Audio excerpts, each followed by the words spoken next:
సూర్యాపేట జిల్లాలో రోడ్డు ప్రమాదం జరిగింది. గరిడేపల్లి మండలం కీతవారగూడెంలో రాత్రి 2 ట్రాక్టర్లు కారు ఢీకొన్నాయి. దీంతో 6గురికి తీవ్ర గాయాలయ్యాయి. వీరిలో 2 పరిస్థితి విషమంగా ఉంది. ప్రమాదంలో గాయపడిన వారిని సూర్యాపేట ఏరియా ఆసుపత్రికి తరలించారు. క్షతగాత్రులను జార్ఖండ్ రాష్ట్రానికి చెందిన వారిగా గుర్తించారు. ఘటనపై పోలీసులు కేసు నమోదు చేసుకుని దర్యాప్తు చేస్తున్నారు.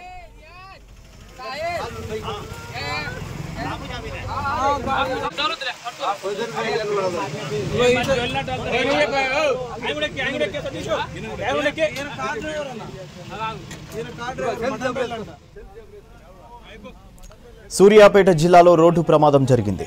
గరిడేపల్లి మండలం కీతవారగూడెంలో రాత్రి 2 ట్రాక్టర్లు కారు ఢీకొన్నాయి. దీంతో 6గురికి తీవ్ర గాయాలయ్యాయి. వీరిలో 2 పరిస్థితి విషమంగా ఉంది. ప్రమాదంలో గాయపడిన వారిని సూర్యాపేట ఏరియా ఆసుపత్రికి తరలించారు. క్షతగాత్రులను జార్ఖండ్ రాష్ట్రానికి చెందిన వారిగా గుర్తించారు. ఘటనపై పోలీసులు కేసు నమోదు చేసి దర్యాప్తు చేస్తున్నారు.